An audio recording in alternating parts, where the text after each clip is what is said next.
இன்றைக்கி நம்ம left over idli மாவில் வந்து பணியாரம் சுடலாம். அதாவது நேற்று வச்ச இட்லி மாவுங்க, அது புளிச்சிருந்தது.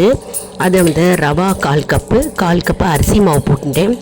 உப்பு, பெருங்காயம், பச்சை மிளகா, வேணும்னா வெங்காயம் போட்டுக்கணும். கடுகு, உளுத்தம்பருப்பு, கடலப்பருப்பு, பச்சை மிளகா, 4 பச்சை மிளகா தாளித்து அதில் போட்டு நல்லா கலக்கிண்டு குழிப்பணியாரம் கல் நான்ஸ்டிக் பேனில் வந்து கொஞ்சோண்டு எண்ணெய் போட்டு 1/4 டீஸ்பூன் எண்ணெய் போட்டாலே போகிறோங்க. போட்டுட்டு இந்த அழகாக அந்த குழிகளில் வந்து சின்ன கரண்டி வச்சு நம்ம ஊற்றிண்டே வர வேண்டியதுதான். ஊற்றிண்டே வந்தால் நல்லா தீயை வந்து மீடியமில் வைக்கணும், ஹையில் வைக்கக்கூடாது. மீடியமில் இல்லைனா சின்னதாக வைக்கணும். அப்போ தான் உள்ளெல்லாம் வேகும்.